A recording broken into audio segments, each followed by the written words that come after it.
Welcome back to episode 49 of the Grappling Growth podcast with me, Joe Testori. On this episode, I was welcomed by Kasey Alexander. Kasey is a guy who, similar to me, grew up in a council estate. He is, one of the most real, honest, humble guys that I've met. What you see is what you get. This guy does not beat around the bush. He talks all about his experience in sales, getting sacked from multiple jobs, and just essentially living life based on the beat of his own drum. I really clicked with Kasey, and I've been connected with him on LinkedIn for about 3 or 4 years. So it was cool to actually properly catch up. He has expanded his business internationally, opening London offices in London, Manchester, and Dubai, where he now resides. He's frequently traveling between the UK, Dubai, and I'm sure plenty of other countries. He used to live in Barcelona as well. This podcast is a really good one if you're someone who wants to just see how a guy who, and I don't think you'll mind me saying this, came from nothing really, has turned around, engineered a life for himself that he is really, really proud of. He is happy and wants to get up every single day to do what he's doing. This guy lives and breathes his business, and I think a lot of people can get some good insight and inspiration from him. At least I did. And I look forward to having a drink with him in London or Dubai in the near future. As always, thank you for tuning into this podcast. It means a lot to me that you jump in, and I really hope you derive value from it. Take care. As entrepreneurs, we all experience challenges in our business journey. I'm Joe Testori, and the Grappling Growth podcast is my attempt at documenting my entrepreneurial journey while building my brands. I sit down with fellow entrepreneurs, understanding how they grapple with growth. I hope you find value and enjoy. Kasey, my man, we had a good chat just before we jumped on here, and I said we had to stop it to actually get going, but it's a pleasure to welcome you onto the podcast. How you doing? Joe, thanks very much for having me, man. Appreciate it. Yeah, I'm really good. We was talking for half an hour already, so yeah, it's good to actually speak with you on a podcast, mate. It's a small world. My first question to you, Kasey, is what does growth look like to you? Growth to me is bigger, better, stronger, faster, more, but also less, more reserved, learning lessons to hold back, not say things. So it's a bit of both, like when I say bigger and better and then less. And I mean that from my own sort of journey, in a sense of growth financially, you want more money. Growth in the gym, you want to get bigger. Well, I do anyway. Running, you want to get faster. But then growing mentally for me has been me becoming more reserved, me not saying things, not being so out there, and learning to not necessarily have to always have to say something. So that's what growth means to me in two really different scenarios, I'd say. So I love the summary of what you've said there. Would you say the last point you mentioned about being a bit more reserved, not saying things when they can be said, I think that was a challenge for you in the past? Do you know what? It's I wouldn't necessarily say a challenge, because it wasn't a challenge for me. I didn't realize. And I didn't realize that I was probably getting myself in, say, trouble. So it wasn't a challenge. What the challenge was, the consequence. That's what the challenge was. I'd find myself having consequences quite frequently, and I'm thinking, that's the challenge in my life. Like, why am I getting into these mishaps? What's the thing? So do you know what I'm saying? That's what I'd probably say what the challenge was, and dealing with the consequences of it. But in necessarily like learning to become quieter, again, that growth in my own mindset was, once I become aware of it, was enjoyable. Like, I like to again, it's part of growth. I love to grow. I love to become better. I love, and like, the growth mentally came from like therapy, it came from learning about psychology, it came from NLP, neuro-linguistic programming, it came from, again, those scenarios where I'm going, I've been in this scenario before, I know what that path leads to, I'm going to take this path now. So yeah, that's really what I'd say in terms of the challenge of it. I guess kind of one thing that I want to kind of delve into, when you say consequences, could you elaborate a bit more on that? Any examples you could share? Man, like, do you know, I look, again, like, I'm that typical, like, it's not even a sympathy thing, but I come from that typical Southeast London single parent, humble beginnings, not much money, you know, and just simply again my surroundings and the color of my skin. Again, I'm not even pulling that racial card. I hate that. No victim mentality whatsoever. But what I'm saying about that is that does create certain scenarios for you, whether you choose to be in that scenario or not. And because of that, I'm very much like as I said before, especially younger days, like if something doesn't seem right to me, I don't care whether it's again, whether it's school, if it meant having a fight, if it was shouting at someone, if it was, you know what I mean? There was all sorts of things that I'd probably have done that, like, again, just for justice, that is like, nah, that don't sit right with me, and I'm not gonna allow that to happen right in front of me. So yeah, that those sorts of things is as I say, where I had to learn to just keep my mouth shut a little bit more, because again, let's say I was like sticking up for someone, and then all of a sudden I'm getting in trouble by the teacher when again, and then that person's not even sticking up for me, and then I'm the one that's going to get a detention, for example, and it's like, bro, I just don't even need to get involved in some senses. So that's probably like the easiest example, especially back in the day. But then again, more like as more in a business sense, and like as an adult, like later on in life, is there's been times where it's like you get things wrong with a client, for example, and it's like I've you get a client trying to, like, you know what I mean, they're trying to pull a fast one over you, and you're just like, all right, I can see it happening, but rather than kicking off about it, or rather than, do you know what I mean, trying to go mad over it, it's just like, do you know what? Listen, if it's going to cost me 50 quid for the sake of keeping this client happy, I'm going to do it. But I'm going to make sure that next time this opportunity cannot even arise. You know, so they're the sorts of things that I think, yeah, now that is like, I've been through enough of them to realize that, yeah, sometimes you don't even need to say certain things when it comes to certain situations. I know what you mean, but I think that there's something really interesting you touched upon there. So these principles you've held since being a young man, a kid, how do you think they've benefited you in a business sense and also as a leader? Because I think there's so many benefits and values being that guy who turns around and says, fuck it, I'm going to stand up for this person even if they're not going to stand up for me. I think there's so many Yeah. transferable qualities there that come into business. Bro, great question. And you know, I speak about this with a lot of people a lot of my friends who are still in jobs. And it's like, I remember working in jobs, and like the MD would be walking over and people are like, oh, and I'm like, bro, it's just another man. Like, why are you getting scared? It's just another man. Like, what is he going to do to you? Do you know what I'm saying? Why are you getting scared? And it's like, oh, and I'm like, but I go to work to make money. So for me, I'm not even in your business. I'm just doing I'm here to make money. So if a man wants to stand over me and watch me, you can watch me. If you want to go and sit in your office and watch me, I don't care. I'm still doing my thing. So I think that was probably the difference with me and the people that I work with anyway. But in that sense, it's like, again, where I come from, who I am as a kid, and who I am as as a businessman and as a leader, is like, I'm just not scared of. Do you know what I mean? You can't pussyfoot around and like worry about what people think of you, and like all of that. It creates self-doubt in your mind, and when you can silence that, when you can get rid of that, and you know that, right, I'm here to do a job.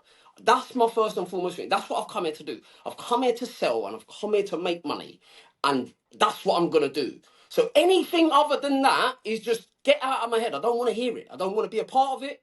And again, I think that comes from, as I said, being a kid, just not being scared by things. It's like, and then bringing that into a workplace, especially today in my own business, is like, right, I'm going into, again, some millionaire's house, and right, I can see 10 Ferraris for his own, and it's like, I'm not going to be blindsided by it. I don't care about what the surroundings are. I'm coming in to sell you a suit. That's what I've come here to do. I don't care that you're a millionaire. This is what I'm going to do. I'm going to show up. I'm going to be professional. I'm going to measure you up. I'm going to give you a great experience. That's what I've come here to do. I'm not gonna allow you, like other people, to maybe when you get coming around, oh, like, this is really nice, and they're getting wild. And do you know, that's not me. I don't really care. Do you know what I'm saying? I don't care for that. I'm here to do a job, and that's what I've come here to do. 100%. I was talking to one of my clients last week, and she's in a bit of a situation with someone that she's working with, and it was kind of the, they're saying she feels like the client's got her by the balls, so to speak. And I told her a bit of a story of working with a guy a few years ago, runs a pretty good brand, and we're going above and beyond. He was paying me and the team quite a bit of money. So, you're doing those extra things. You're like, this is a good client, I want to keep him. And then he turned around and said something to me. He's like, seeing as though I'm paying your salary, and that was it. I was like, no. It doesn't work like that. And I think the same thing, like you're from South East London, I'm from South West London, and I grew up on a council estate. But those things, they can't run. It doesn't run. It's just because you think you're giving me money, or you think because you've got this envelope of cash or this coin that you're above me. At the end of the day, I'm still a man, you're still a man, and you wouldn't talk to me like that on the street if I was a random guy, because you'd get slapped. It doesn't work like that. And I think there's this detailed nuance in business whereby people think it's kind of like the carrot on the stick with a donkey, because you've got that carrot there. You can see these narcissists, you can see these people try to manipulate the situation a little bit. And I think having that backbone and that stance of, as you said, yeah, you respect a guy who's got these cars, generally they haven't just been gifted to him. He's had to work hard for it. So you've got that respect, but it's having that line of saying, at the end of the day, in 50, 60 years, you're going to end up in the same place as me, either burnt or in a hole, and we're here just living life. 100%, bro. You hit the nail on the head there, man. Like, and do you know what? This is what I say about football. This is why I love football so much. When you're on a football pitch, it doesn't matter what the 11 other men's bank accounts are. It doesn't matter whether their girl's good looking or not. It doesn't matter whether they got kids. It don't matter. Doesn't matter. You've just got the 11 people around you got the 10 people on your team and 11 people on the other team, and that's all that matters. So when I apply that same logic to business, it don't matter about the materialistic things. It don't even matter about your fat. Like, yes, it's a factor in a sense of, will you be my target audience or not? Yeah. But I'm not gonna give you, again, like, I'm only focusing on me and my business. I'm not you what you do and what your life is. Again, I said this to you before. It's you versus you. I'm never gonna compare myself to a single person. I just want the best for everyone. I want you to do well. I want you to have the 10 Ferraris. But that's not gonna stop me continuing, and it's not gonna stop me from having 10 Ferraris. You know what I'm saying? 100%. Have you seen? It was kind of only came up on the internet last week or two. But Conor McGregor, he's been playing with this football team in Ireland. Mate, I wouldn't even have him on my Sunday team, mate. He looks dog awful, to be honest. There's this one. I remember seeing it pop up, but he's there. This guy like gets past him, and then he just pulls him back. Ball's dropping down in front of like him defending the keeper, and he just ends up pretty much roundhouse kicking this guy in his ribs because he misses the ball. Oh, really? But it's one of those things. It's like you think of it, and like obviously McGregor, amazing fighter. He's got his own demons and stuff. But as you said, at the end of the day, when he's running down and he looks like he can't play football anymore just because of how big he is, and he's optimized his body for something completely different. But at the end of the day, when he's on that pitch, it's just he's Conor. He's not Conor McGregor. 100%. And you just got to look at it as, I don't care who this person is. I'm playing against this guy, and that's so. I think I do martial arts, jiu-jitsu. When you're there with a guy there, you don't care about what this guy does. I remember seeing this guy this was Muay Thai, but he used to drive there in Aston Martin. And then he's pretty shit at Muay Thai. I don't care what you drive. Just because you got this status car, you probably live in a nice penthouse over the River Thames. At the end of the day, when we're here, we're all equal. And I think really adopting that mindset to business is such a game changer. Would you say you've always had that mindset where it's been a case of, I don't care who you are? Or do you think that grew when you're in these work environments and you saw these pretentious bosses or these bosses that were quite tyrannical? Oh man, not at all. Like, when I first got my first job in a city, like as an 18-year-old, man, that was what business was like in them days. It was like, oh, he's the MD. Oh, do you know what I mean? And I'd see people. Where were you working initially?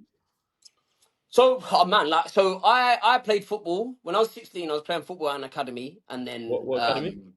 at Bromley Academy, Oh yeah. and then I was good at football, but I knew that I was never gonna become pro. Yeah, and I'll be real. Like for me, I'd prefer money. Like money, I preferred money than football. So I worked part time at Waitrose, and then I got my license when I was 17, and then I was like, right, I can make more money at Waitrose than I can at playing football at Bromley. So I used to just play the matches, and then I'd take on extra hours at Bromley. Doing delivery driving. So I then stopped playing football when I was 18. Well, for the academy anyway. And went full time at Waitrose, but then unfortunately I lost my license at 18. And this is how I got into sales.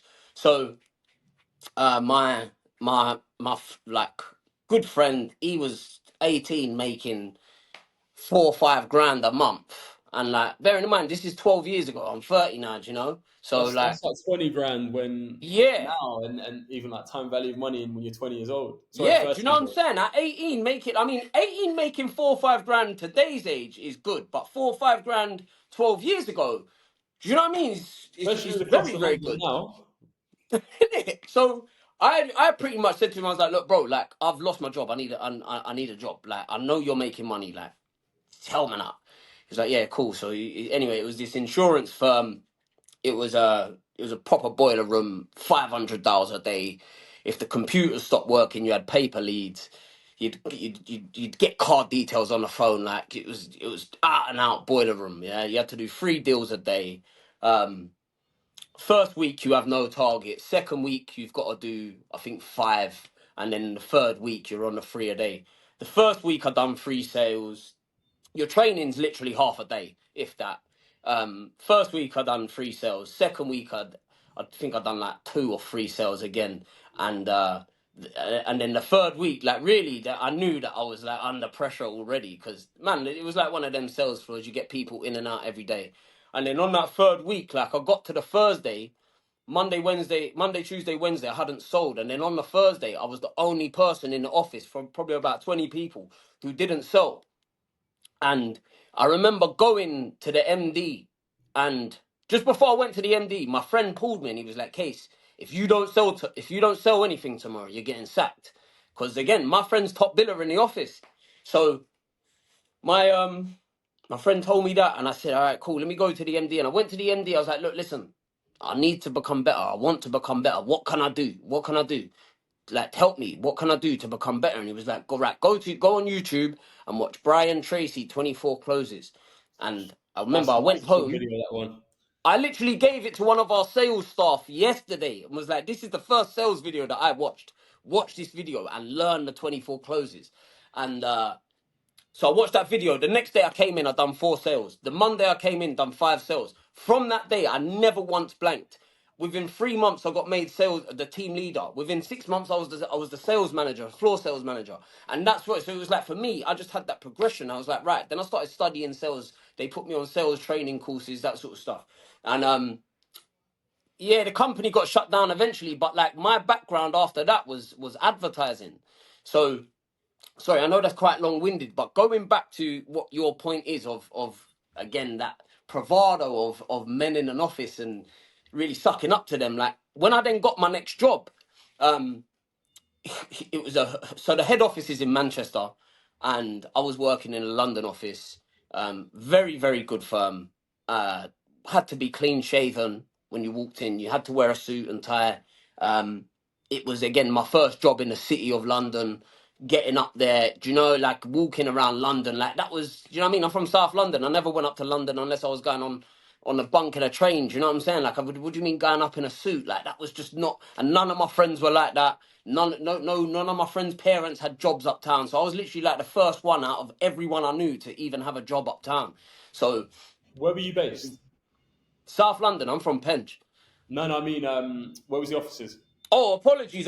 It was Hatton Garden. It was Hatton Oh, Garden. So yeah. what a place! Like what a place! Like Eli You can Place. just smell the money down there. Yeah, oh man, it was Cars, the incredible. watches. It was incredible. And do you know what the mad thing was? Is I remember my first week, I remember I was like, Mum, please buy me a train ticket. Like, she bought me a train ticket. The second week, I was like, I don't have the money to get up there. So I remember I was riding a bicycle up there from my second week to get up there. And then I had my first paycheck, and it was like, so that company was pretty much, as I said, like, people would love off the MD, love him off, like, oh, he's this rich millionaire, like, da, da, da, da, da. And it was like, for me, I'd be like, oh yeah, okay, like, because I just wanted to learn. And it was like other people in the office, the top salespeople, you'd give them that respect. And again, when you're 18 and 19, and it's like, yeah, you do, like, you're young. Do you know what I'm saying? It's not like you don't know. You don't know. You need to learn. So you have to have that sort of, I want to bum lick you because I need to learn from you. You know, whereas again, then you get to a point where you learn and you become more confident within yourself, and it's like, hold on a second, no, I can teach you something. I don't need to necessarily be up your ass. Do you know what I'm saying? So I think it's one of them ones where, look, as I said, I'm 30 years old now. There's not a single man on this planet that I'd do that to now. But is there a man that I show respect? 100%. But I'm never gonna bow down to a man, if you know what I'm saying.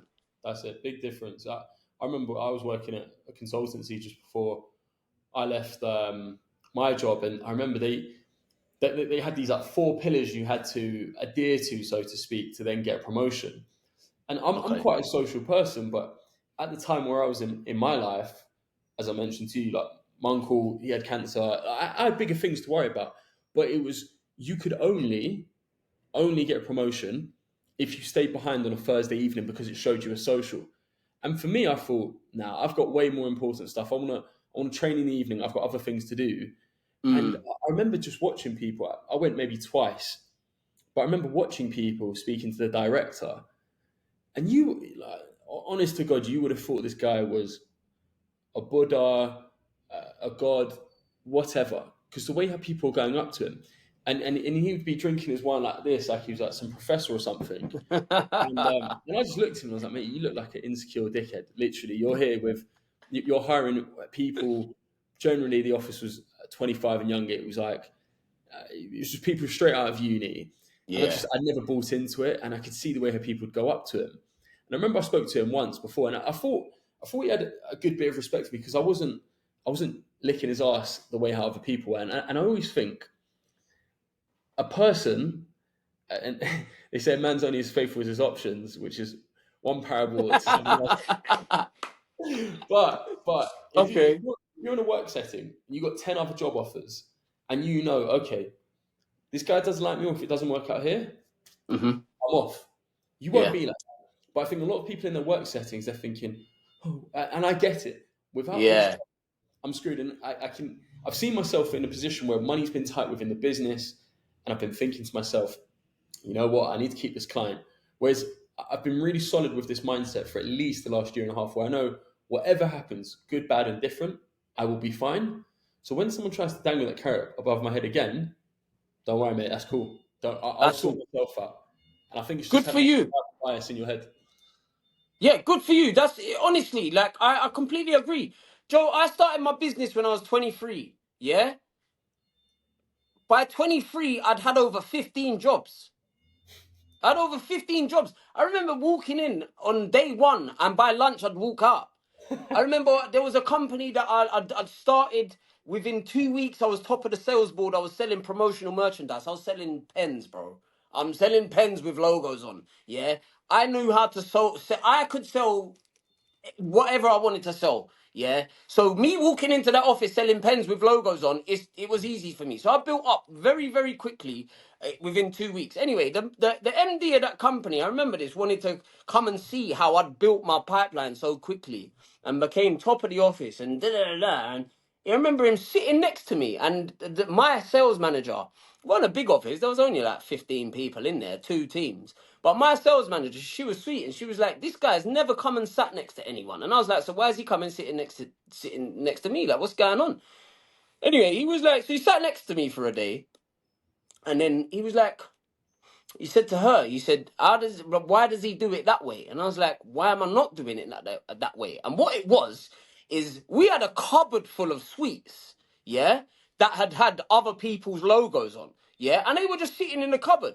So all I would do is ring a good-looking marketing girl, connect with her on LinkedIn, and be like, do you want some free sweets? They'll be like, yeah. So I'd just send them out free sweets. Next thing you know, they're going to place all their orders for stuff that they're already spending money on with us. So within 2 weeks, I'd built up my pipeline of doing that and started getting bigger orders in. So he was like, no, I don't want you sending out like free sweets to anyone. And I'm like, bro, I've just made you so much money. Why not? So I've questioned him and he was like, no, I don't want it done like that. So I'm like, until you show me another way that it's going to work just as good as I'm doing, I'm going to continue to do it. I know it's your business, cool, but that's how I've built my sales pipeline. It's my commission at the end of the day. You ain't paying my bills. Yeah, so, well, you are actually, but that's how I'm doing it. Anyway, that day at 5 o'clock, my manager went to me, yeah, come, let's have a meeting. Bring your jacket. I said, And you knew what so time it was. knew what time it was straight away, and I thought, raw, all right, cool. Anyway, so my manager said to me, I said, listen, unless that guy comes back and tells me himself, I'm telling you, I'm going to turn up tomorrow. I'm turning up tomorrow. You're not sacking me. Because I felt so, like, unjust in a way of, like, you're going to now use this. I know you're going to now use this and you're going to do it yourself. But you don't want to sit in front of me and tell me that because I've answered you back, that that's why you're sacking me. You're not sacking me because of the way that I've made money. Come on. Do you know what I'm saying? So it's like, I think in those sorts of situations when, like, again, what you were saying, as business owners and employing people, it's like, and again, what you're talking about, I won't mention the business name, but like, with your uncle and the manager that you had, like, you've just got to manage energy. You've got to manage who your people are, like who they are as people. And when you take into consideration your own experiences of bad managers and getting sacked and leaving jobs and all of that, it just makes you a better manager, because at the end of the day, when you can manage energy and you can manage your people, you are a good manager. They're going to believe, they're going to feel that you're a good manager. And yeah, I think when it comes to guys who are guys, women, whoever it is that really want to, you know what I mean, abuse their power because they can, it's like, man, you're unhappy within yourself, bro. You need to go look at yourself in the mirror and have a good conversation with yourself. Yeah, there's a lot of insecurity that managers and leaders, I call them managers, they're not even leaders, because a leader and Mm. a manager is or are very, very different. And I think one principle I've always tried to adhere to, and I get it wrong, is just leading with respect. Hmm. You're there, and at the end of the day, these people, and I always say, team members, I never call people employees, but team members, they're going to leave eventually, Yeah. and that's the part of business. It's natural. It's like your kids moving out of home. It's like relationships ending, for whatever, and it's just having that where it's like, well, and this is a principle that I always try to follow through in life, and my number one principle in life is integrity. Integrity above all else is what I say, but it's a case of I want to be remembered for how I am at the end of a relationship, not at the Hmm. start. Because it's very easy at the start to be pally pally. It's like game theory. It's turning around and thinking, oh, what's in it for me? I'm good to you, you're good to me, I'm good to you, you're good to me. But knowing that at the end, if you're finishing the game and I can turn around and say, you know what, I've done my best, I can walk away, I can go Hmm. to sleep, and that's it. And I always think, what lessons can I take? And naturally, at times, I get stuff wrong, but I think one of the biggest strengths that I can learn and I try to develop in life is turning around. If I've done someone wrong, I can call them up or I can look them in the eyes and say, I'm sorry, I was wrong here. I think there's so many Good people who man. can't even Good man. accept that in life, and they're just like, oh, well, straight away they project it. Oh, well, this guy did this. It's like, okay, well, you can't control what he did. You can Hmm. control all of your actions and your reactions to stuff. 100%. And honestly, I respect you so much for that. I respect you a lot for that. Like, because listen, everyone's made mistakes. Everyone's done something wrong. And it's, again, I'd much rather sit with someone that could admit their mistakes than someone who goes, oh, no, I'm not wrong. Much rather that 10 times over. Because then you've got something to work with. And again, what you're saying, if the key there is integrity and you know that you meant good and okay, you fucked up and something's gone wrong, but it doesn't even matter whose fault it is, but it's your responsibility and you're admitting that it's your responsibility and you will do whatever needs done or to again fix it and you're willing to work on it, then I'd much rather be again associate myself to someone, especially in business, you know. But okay, so question for you when it comes to like the integrity side of it, then with like your team members, if someone does something wrong, but then you can see it, you can see it's been done wrong, but then they're not sort of admitted to it. Like, how do you deal with that? So I think issues within your business come down to two things. They're either process problems or Mm-hmm. people problems. So either someone, I don't know, let's say someone, I saw this example the other day, sends out the wrong invoice. Let's say they're supposed to send out an invoice for £1,000, instead they send out £100 invoice.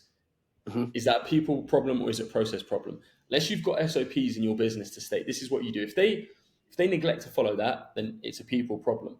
I think it really Right. comes down to what the situation is and the problem is, and understanding what the root cause is. So figuring out, and also always trying to take a case of extreme ownership, knowing that whatever's happened in the business, ultimately the axe falls on our necks. But I've had other instances where the process is there, everything's there, and people just turn around and downright neglect it, or they get their Mm. ego involved, and it's a case of, well, why? And I think I've had to, as time goes on, I used to take blame for everything, extreme Mm. ownership. Are you familiar with Jocko Willink? Who? Jocko Willink, No.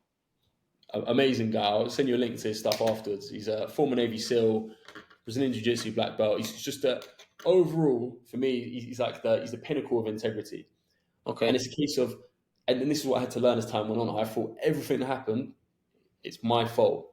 But what you Mm-hmm. realize is at the time, actually, the buck stops with someone. And sometimes there's issues Mm-hmm. that happen with your business within your business that they're non-negotiables, or that is someone's fault and you can't accept it. For instance, I had a team member, he was outright rude to a client. Now, that's the fault is that I hired that person. That's where I can take blame. Well, I Mm-hmm. can't be responsible for everything that people say. So I had to pull him Mm-hmm. aside and say, listen, what you, and I saw the message go out and I was like, oh my God. And then Mm. the client emailed me and I thought, I'm fucked. And then within 2 months, the client left. And that's it. It's just one of those things. But the guy was so arrogant to not Mm-hmm. understand his mistake. I was like, yeah, my problem is that I hired you. So Mm-hmm. eventually I need to get rid of you. And that's Yeah. how I try to look at everything is, yeah, that is your fault. I can't control you being a prick, but I can control if I keep you or not.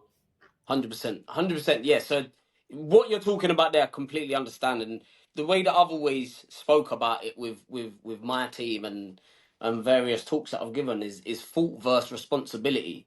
It, as a business owner and as a leader, it doesn't matter whose fault it is. It's your responsibility as the business owner.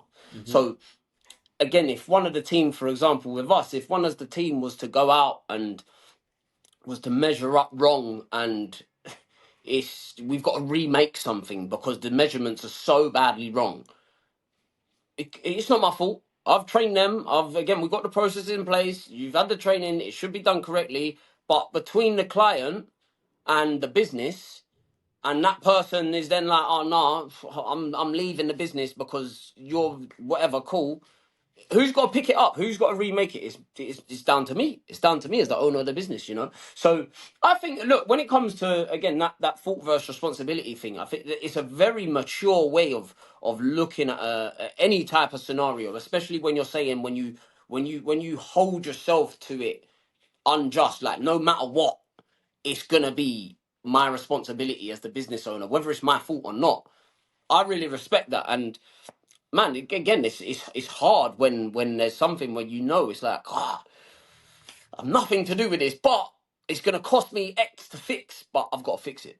You just got to crack on and do it. And I really like what you spoke about there, fault versus responsibility. And that's where I think it comes down to it's a people issue or it's a Hmm. process issue. Sure. If the process hasn't been followed, then that's it. If it's someone that's there, well, it's kind of routing back to, and then I think it makes it easier for when you do go to hire someone else in, you Hmm. can look for these little orange or red flags, and when a few of these things pop up, Yeah. I'm going to cut this here. I've tried to. There's a really cool concept that I came across years ago. I'm sure it's something you can adopt within your business. Everyone who I've introduced to it, they sprinkle it. So it's known as the blue M&M concept, not Okay. the concept. But anyways, where I got it from, I was listening to the High Performance podcast years ago, and they said there was a rock band back in the 80s, and what they would do is they would have a 4-page contract for everyone who would come in, and they'd be the runner, and then say like the 20th line of the third page, they would just drop in there and say, just to confirm, you've read this properly. We're going to have a bowl of M&Ms here. What you need to do is pick out all the blue M&Ms. So then when that new runner would come in, they'd watch them for the first day and they'd check the M&Ms. If all the blue M&Ms were removed, they were like, yeah, this guy, he's paying attention to detail. If they didn't, then they'd be like, we need to keep an eye on this person. So I, and all of my team know this, and whenever someone joins my team, they read what's called a black book. And this black book tells them our non-negotiables, our principles. If we have client calls, this is the time we jump onto the call. All of these little small things. And then we drop in blue M&M. So an example of how I would drop a blue M&M is if I recorded an SOP training, right at the end, the last 3 seconds of the video, to confirm you've watched this, send me an emoji back of your favorite food or the next country you want to go to, the flag. And if they didn't, straight away I was on the ball and be thinking, okay. And then I'll mentally tally up these blue M&Ms that this person wouldn't catch.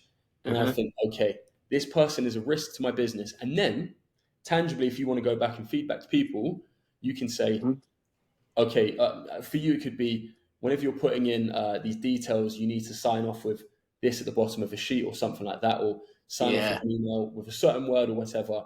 But you could start tallying up. So when you actually give people an example, you can say, okay, on this day, when we spoke about this, you didn't do this, you didn't do this, you didn't do this. So then that's actually something tangible you can take apart from saying, I've been too happy with this. And it's one of the best things I've ever implemented within my business process. Really appreciate that. I really appreciate that because again, I can understand why so many people who you've spoken to it about have taken it on board and implemented it. A granular question to that then, because even in your example then, so let's say they didn't send you that emoji, or they didn't pick up the blue M&Ms. When would you go to them with that? Would you go to them to prevent and to help them, or would you do it again when maybe they've done something wrong and you use it as, I'm getting rid of you? That's a great question. So how I try to implement it in my business is I will give them small, inconsequential tasks. So it will never be stuff that's client facing. For instance, before you send out a campaign summary to a client, you need to send it over to me. That's too high a risk. It's all things that I can control. It's all things that are within the business. It's not you going to measuring up a client and they messing up and then that does reputational damage to your business. It's all stuff that's internal. For example, when you leave the office, you need to, I don't know, to show that the place is secure, you need to send me a video of the place locked or put the key under the mat. Small things that can only consequential towards your business. So I'll always start them very small. I won't just throw them in the deep end. And I'll make sure they've had the right training in place so that they can't say, oh, actually, there's this issue. And then I'll speak to them and say, we'll go through stuff and say, there are these things that I want to address. And it's, I mean, you want to always make it situational to the person. If it's a salesperson, it's something sales oriented. If it's someone who's in charge of operations, then it's operations oriented, and then focus on that. And then I'll bring it up and say, hey, there are these 3 examples that we need to work on. I would never ever sack someone after that because it's cool. I get you. It's too much, and these are small things that they can be changed. And then after that's where I'll get to the nitty gritty, where it's okay. We've gone through this. We've looked at this, and I've got an example right now of a guy who I've got an eye on him, so I can't mention too much. I can talk to you off air, but he's done a few things now where he's hit his 3 blue M&Ms. He's been spoken to, and now the next time is I have to get rid of him because it's clearly the process is in place. I've told you what to do. I've shown you what to do. I've asked you to write back a message to me to tell me that you understand what needs to be done. So if you don't follow it, then it's a people problem, and ultimately that's my responsibility. You're not the right person for this. Therefore, we're just not a good fit. And there's no love lost there. It's a respectful way of turning around to someone and saying, look, fair play, best of luck to you in the future. We just don't merge well, and that's it. I don't take it personally. See, interesting. It's interesting you say that. The reason why is because, again, of course, this is it's circumstantial. Each case is circumstantial. No 2 people are the same, and again, the thing that maybe they mess up on is never going to be the same. But I've always thought, now, for me and my business, my business changed my life, bro. Yeah, my business has changed my life hugely. Not even my mum could mess up my business, bro. I don't care who you are. I don't care who you are.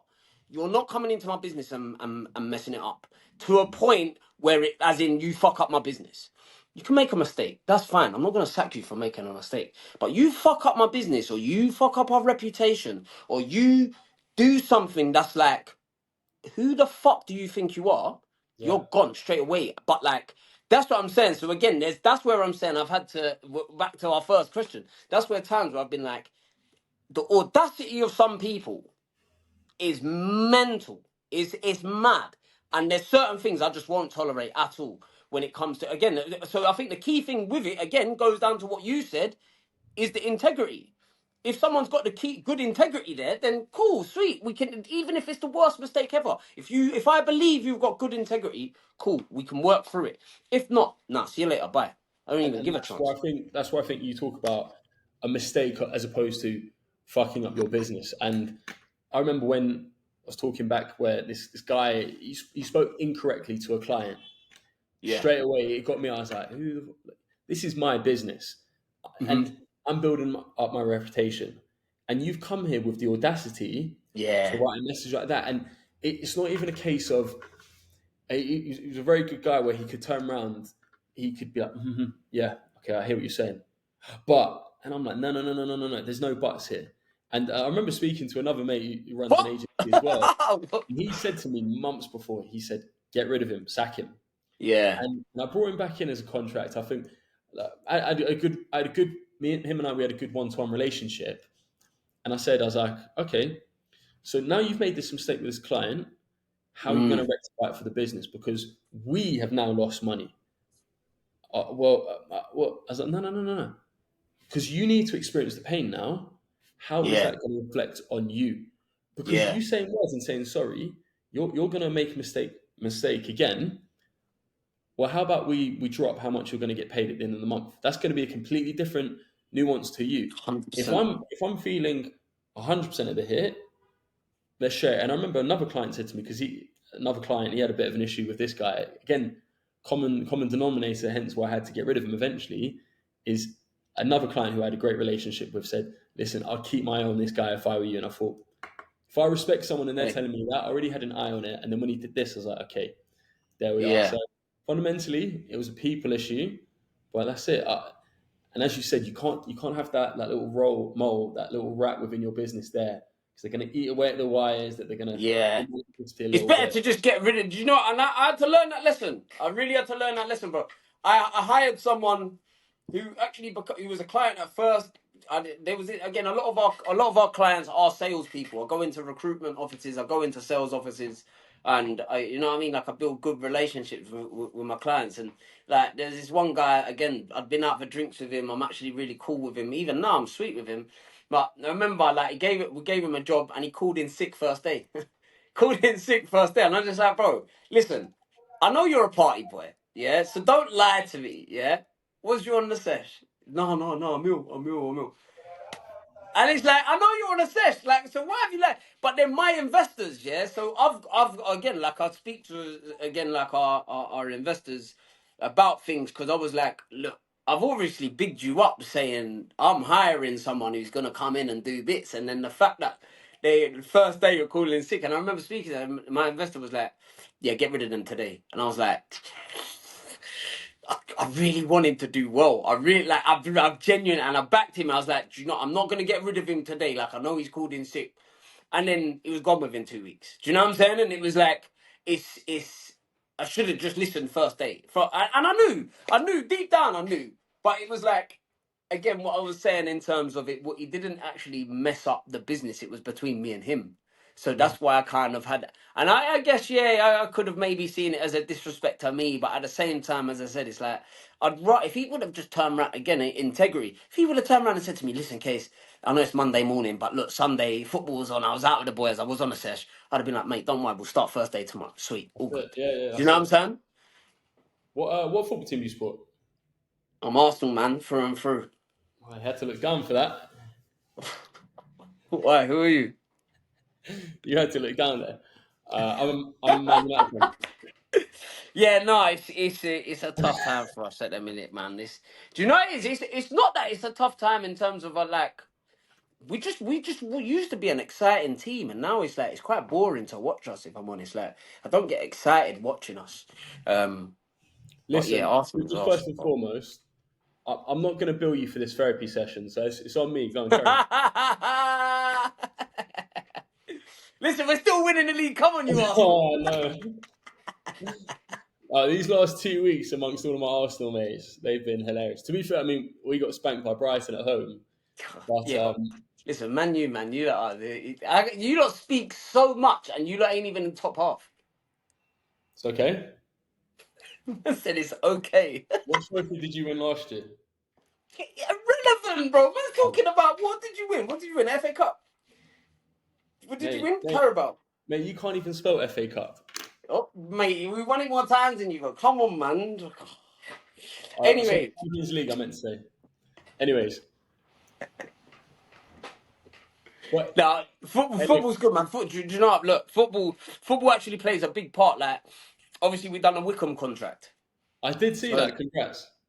cheers, man. Like that. I mean, it was again even that though. Like this is what I'm saying. There's ups and downs within that. Like we signed it in 2020, like end of 2020, launched it 2021.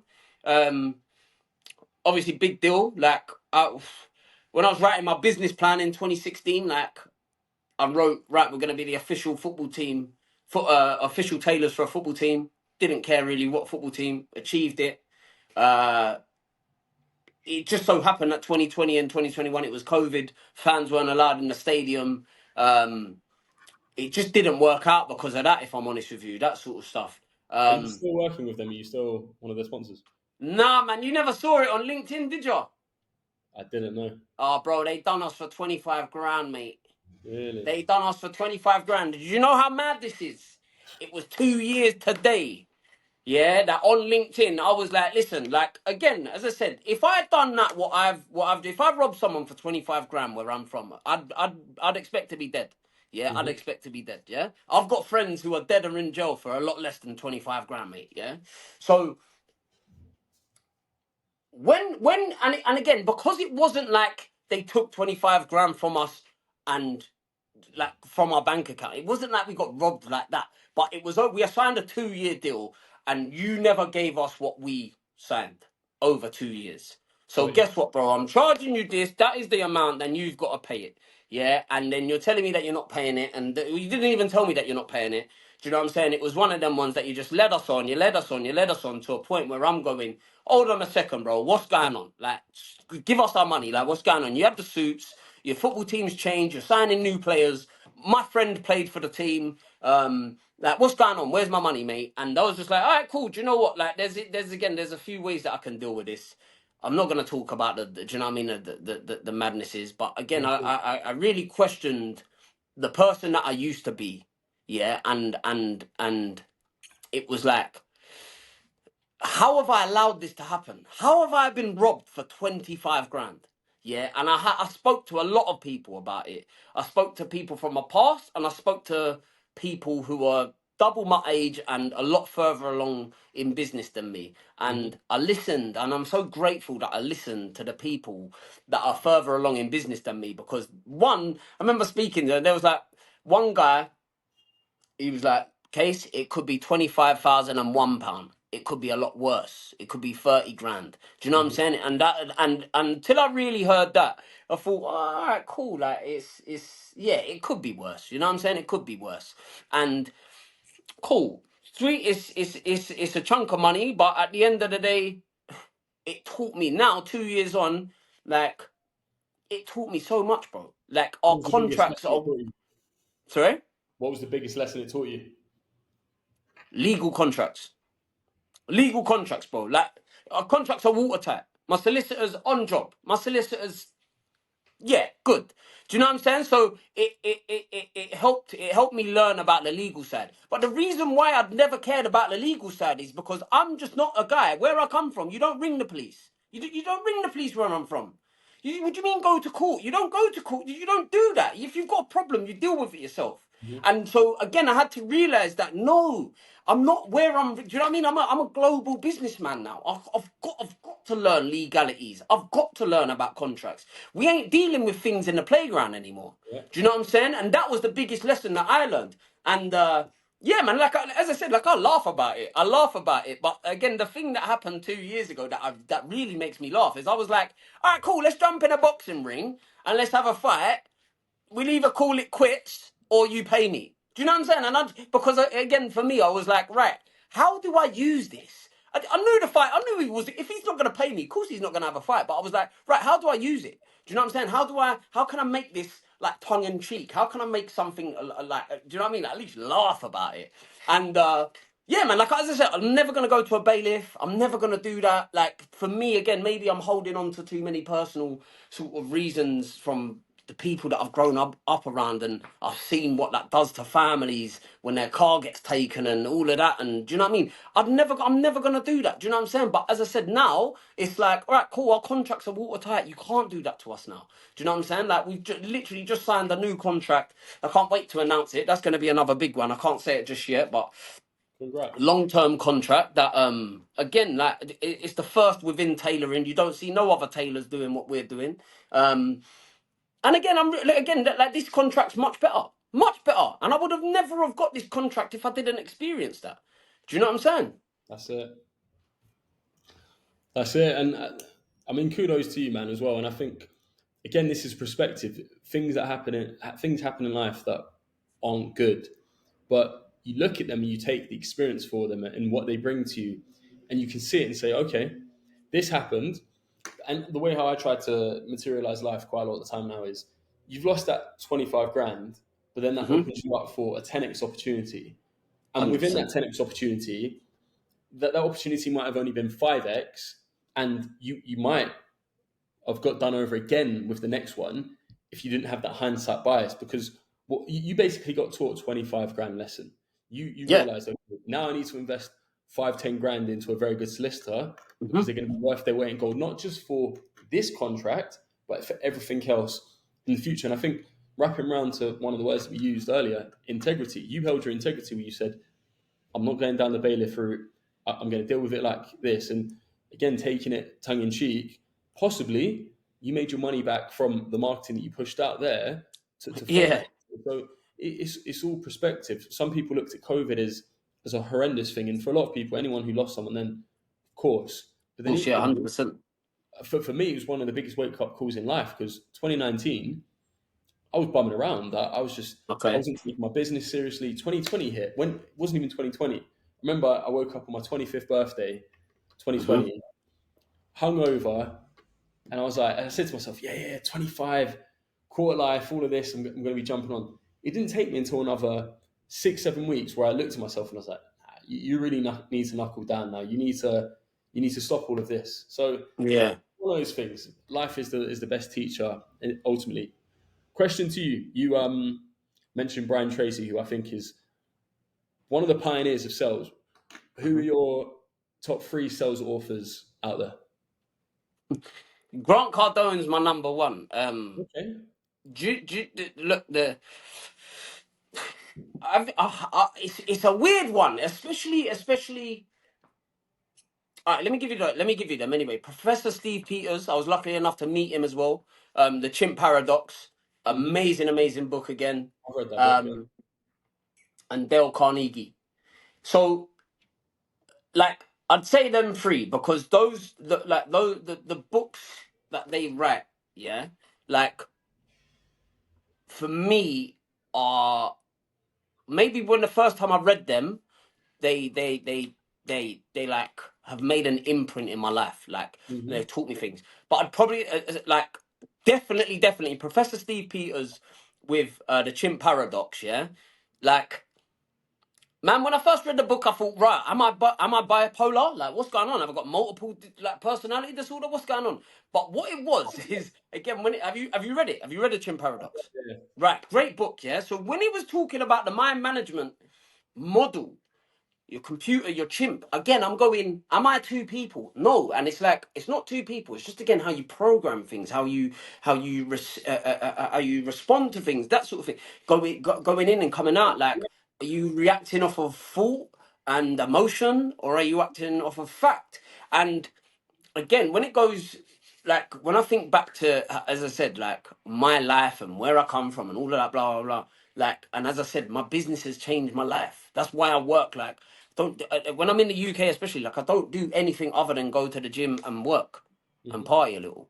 But it's that's all I do. Like, I don't watch TV. I've not had a TV in my room for years. I don't watch TV. I ain't got time for TV. I don't want to. Literally the same. Yeah, all I want to do is just, again, work on my business.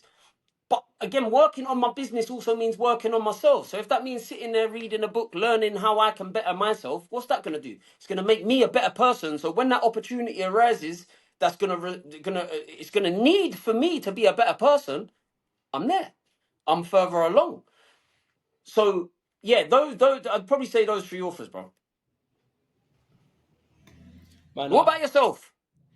sales books. Yeah. I'll put Brian Tracy in there. I think he's one of the Okay. most pivotal authors that I've ever looked into. Uh, I think one book that isn't directly sales related, but it's Never Split the Difference. Oh man, I've got that book. I'm reading that at the minute, Mo. Chris Literally, I've got Voss. it delivered in Dubai. Yeah, yeah, yeah. Okay, I The haven't read amount it yet, of but I've got it. sales techniques that I've used in there, even my mates know, he uses the phrase "Would you be against?" The amount of times that I use "Would you be against?" Okay. It's ridiculous, and in tons of settings as well. You can kind of read between the lines there, but Yeah, yeah, yeah, yeah. it's so powerful. And then third sales book that I'd go for, man, I've read so much. Who have we got? Who have we got? Probably it's not sales related. I guess I think I love what Alex Hormozy does. I've got the book over here. Okay. Jeremy Minor, he's a sales trainer. If you're familiar with him, so I Mm. read. It was a bit more of a game map, so to speak, of his book. So it's taking you through how he's got his own sales process away from classic NLP. I think he Okay. calls it NEPQ. Can't remember exactly what the acronym stands for, but that one was good because it gave you tangible examples of how to sell, how to not exactly use consultative selling. His process is more really getting into the root cause of people's problems, figuring Mm-hmm. out. So, as I think good salespeople look at it, is you don't want to be addressing objections because you want to handle that all throughout the call before you get to that point. So, what you get Yeah. next, if someone needs to speak to their partner or what kind of people's price points is at. You don't want to be selling Mm-hmm. someone a £3,000 suit if you know they're only going to spend £500. So you need to figure out very early on, not waste Yeah. your time, get to the point. One thing I'm going to do for this podcast is essentially write down the book list of what everyone says from here because there's an abundance of books that Mm. people mention and go through there. So it's incredible. I've got a question for you from the internet, and it reads from a fellow entrepreneur. I think you'll be great at answering this. Fellow entrepreneur asked, how do you go about scaling a brand and acquiring your first 100 clients? Sorry, repeat that, please. How would you go about scaling a brand and acquiring your first 100 clients? Don't know what happened there. I just come off of a thing, that was all. How would I go about scaling a brand and acquiring my first 100 clients? Exactly. Exactly how I've done it with the suit group. Um, my first 100 clients was slow. Um, but of course, so two answers really. What I've done with the suit group and what I would do if I was doing it again, having learned from doing it with the suit group and just learning about business anyway. Excuse me. So how I done it with the suit group, I really enjoyed it, bro. Yeah, so the suit group was my side hustle for 2 years before I even went full time. I the amount of people that know me from LinkedIn, from literally going up to them around Broadgate Circle in the city, around Fenchurch Street, I'm working in a job already, but on my lunch, I'd walk up to people with a book of our fabrics and some order forms, and I'd be like, and my business card, and I'm like, hello, nice suit that you're wearing. I'm Kasey Alexander. This is my business. And that's it. Like, whenever you're ready for a suit. And I would do that every day, every single day on my way home from work. That's what I would do. Just bang, bang, bang. And that was it. And it was purely, I'm not trying to sell you a suit on the street. It was just, I was just introducing the suit group to you. And yeah, after doing that for like 18 months, and obviously we got some sales, but like by that time, yeah, about probably got 100 clients after about, 2 years, man, because the first year was very, very slow. Excuse me. But then again, it also depends on what product you're selling. If you're on online, it's a physical product, you know what I mean? Whether it's a service, whatever.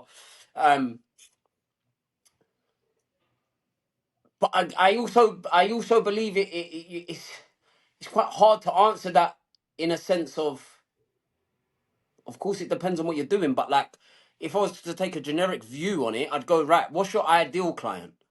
Yeah? Who's your ideal client? Geographically, where are they based? What are they doing with their time? Are they spending their time online? Are they going into shops? Are they on the high street? What is it? And again, when you look at the ways that you capture those clients, that's what you do more of. Then that's how you get your first 100 clients. Like if your clients again are on the high street, there's no point spending ads online. If your clients are all online, there's no point spending money on billboards on a high street. So yeah, that's probably much what I'd say, bro. But you know what? I think what you said there, and I remember I shot a video on this recently, but it falls into line with what I said. I said, do the unscalable. This is where I think a lot of business owners go amiss is they want to start a business. Let's just say this is a 20-year-old lad. He turns around, I want to start a business. They think I need to do all of these flamboyant things. But I think what you summarize there is the art of building a small business. And when I read into Silicon Valley entrepreneurs, guys who have started their business, what they did is they went directly to the source. That's pretty much what you said. They surveyed people, and what you realize there is you're going out, you got your first 100 clients from what? Face-to-face interactions. Going up to the guy and saying, hello, sir, how you doing? Do you have 2 minutes? That might not get a good reaction, but if you went up to the guy and said, oh, I can see, how come you picked red socks today? Something very, very unique, idiosyncratic to them, that's what's going to get a reaction. Oh, is that Italian? I don't know much about suits. Is that Italian this or is it this? And they're like, I don't have a fucking clue. But Yeah, you're building up that, and what I think it is you're getting that first-hand feedback. You know that people are liking 2 of the 20 fabrics. Okay, well, I'm going to make full-size pages of these fabrics there as you well as go. these, and then you're building that up, and you can only learn that through the quick, sharp feedback. Where I think a lot of people are going to today is they want to take, as you mentioned earlier about barriers to entry, they want to invest the most resource into the fanciest thing, build up everything, and then they start. Whereas you want to, and I took this from Dan Priestley, sales, he's not really a sales guy, he's a marketing entrepreneur, but a lot of his stuff is about sales and selling. But he talks about, and this is where a lot of people go wrong when I coach people now, what they do is they set up all the supply. It doesn't make sense to have 100 suits in the cupboard and then try to sell them. You'd rather Yeah. have 100 customers waiting for one suit, because then what do you do? All right, I'm going to go make 99 more suits. And that's where I think a lot of people go wrong. And I think what you did is you turn around, you've got that engagement there, and then you're the matchmaker, so to speak. But I'll be real, man. The reason why I've done that is because, again, my whole business model when I first started, I didn't have no money, bro. I was broke. Do you know what I'm saying? I was broke. I had no money. Like there was no other way. I couldn't go and buy loads of fabric. I had to create a business model that was like, you have to give me 50% for me to even buy the fabric to then get it made. Then when it's made, I need the other 50%. Do you know what I'm saying? It was never a. I get what you're saying about people nowadays, especially when like, let's say someone who's not necessarily a salesperson. Sorry, excuse me. Someone who's not necessarily a salesperson, they want to do absolutely everything. I need budget for this, budget for that. Get everything else ready, and then it's like, okay, but you see it on Dragons Den quite a lot, and it's like they've built this brand, they've got all of these things going, and prototype this and everything like that, and it's like, right, how many sales you made? but then how long you been going? You've been going for 2 years. You not made one sale, but everything else is great. Like, do you know what I'm saying? Like, it goes down to that thing where it's like, if you're asked if you do something and you've never done it before, say yes and then learn. Mm-hmm. Absolutely. Absolutely. And I think your point is so prevalent is it's just start now because you'll never get perfect. I guarantee the business that you had back in 2016 is shit compared to what you have now. The amount of things that you've built 100%. on and your business is better today than it was last year because it's consistent innovation, evolution. And I think this is where people go amiss is they're striving for 100%. And I always say to myself, if I'm producing content online, if I'm 80% happy with it, send it out because you'll never get it perfect. And sometimes I'll send videos that I put a good amount of effort into to guys who I respect, who I trust with their opinion. Say, bro, what do you think about this video? Yeah, mate, you could have done this. And I'm like, what? I thought this was the perfect video, but it's never perfect because Of course. I might look at your time and think it's horrendous, but at the end of the day, if it's good enough for you, that's it. And that's the thing with stuff in life. 100%. Everyone likes what they like. They have their own differences, and that's fine. And you're not going to cater to all of the market. But tell you what, if you hit 1% market penetration in the UK in the suit market, I'm sure you're going to be okay. 100%, bro. 100%. There was a few good nuggets that you said there, bro. There's like, man, like, have you heard of? There's a TEDx talk where it says all advice is bullshit. I That's the haven't heard that's the it. title of it. Again, it's the concept of, again, like what you said. You could think that something's perfect. You send it out to 10 people. 9 out of 10 of them are like, "This is absolutely shit." But if you think it's good, bro, just put it out. Do you know what I'm saying? I don't mean in the sense of don't go and get feedback on it, but if you like it, go for it. Back yourself. Back your thoughts. Get rid of that self doubt. You know, and like I think when it comes to especially look the what you said about just getting started and developing your business like as time, this is some of the best advice that I was ever told. Day one, yeah, of your business journey, you think that you've got a business that sells red squares. Yeah, your product is red squares. Yeah, that's on day one. By month 6, yeah, you're doing blue circles. I knew you were going to say blue Yeah. circle, but yeah. On year tw- on by month 12, you got green triangles. Do you know what I'm saying? And so on and so forth. Until you get started, you're not learning those lessons.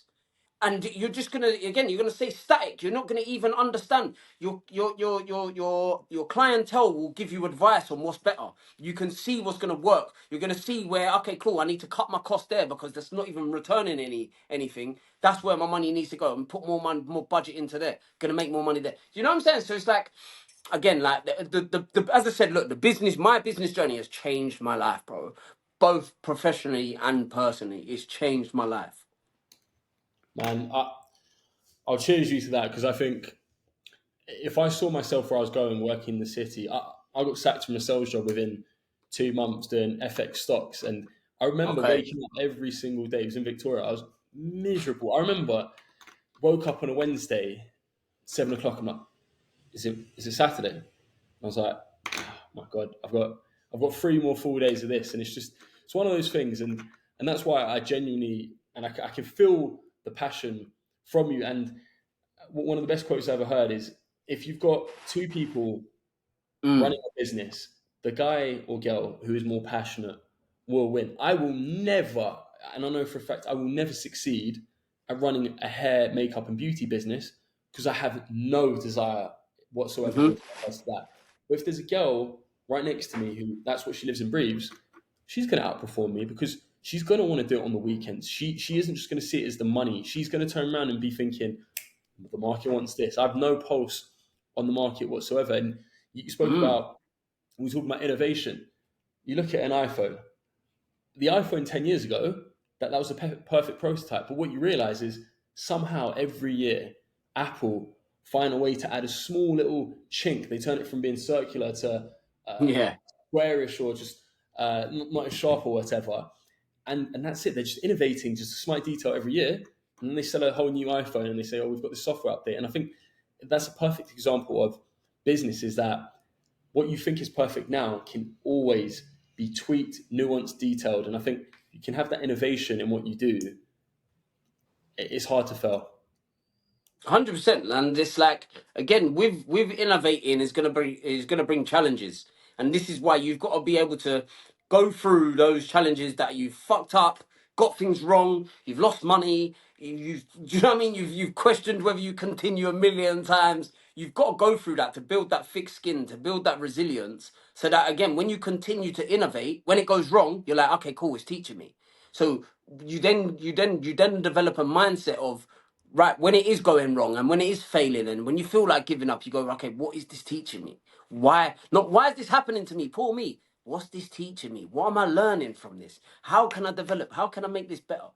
That's again why I like to surround myself with people that have that mentality, bro. And you're definitely one of them, bro. I appreciate that, man. I was reading a book yesterday, and for me, I read every day. Like Okay, since good. literally, I can pinpoint the date. It was like 6th of April, 2020. Every single day, because for me, as you said, TV, I've got no interest in it. Netflix, Mm, what does it aid to my life? And yeah, sure, for some mm, people, that's fine. They need that release, but for me, my release is meditation, going on a walk, reading. These are things that I feel truly add long term value to my life. And the point I was circling back to is the five chimp theory, which you'll know what it is when I tell you about it. But it was a science experiment of a chimp was put in a cage with five other chimps, and these were mm-hmm, quite like chimps that misbehave, so to speak. So what would happen to that chimp as time went on? It started to misbehave. Equally, you put a chimp, that exact same chimp, and this is what happened. They put it into a cage with five chimps that are very calm, relaxing, good-natured chimps. That's what happens, and that's the thing about mm-hmm, your environment. And it's mm. what we were talking about Dubai at the start. I think you've really engineered and you've put yourself into that environment where people are there to network, to level up with each other, to do better amongst each other, and it's so Excuse important. me. And that's your reference group, and that's going to show you where you're going to be. Yeah, man. And look, do you know what's so mad is about Dubai as well? It's like you was talking about your previous podcast too. It's like I feel like so many people have this stigma about Dubai, yeah, where it's like, oh, I look at did, me, I flashy, did. flashy, yeah. And don't get me wrong, yeah, part of Dubai is that, but 80% of Dubai is poor, bro. Like it's built for workers, man. Do you know what I'm saying? Like you go there, it's like it's not what people think. Everyone's who's looking at it is looking at what you're seeing on stories, and of course, yes, you get the nice cars, you get the nice places, and all of that. But most of Dubai is built for like workers, bro, who live on less than £1,000 a month. Do you know what I'm saying? And it's like when you go there and you actually really see what Dubai is like, it's like again when you want to. That's why you have to surround yourself with the people that are doing things. You've got to have a little bit of discipline so that you don't go out all the time and that you are grafting and working hard.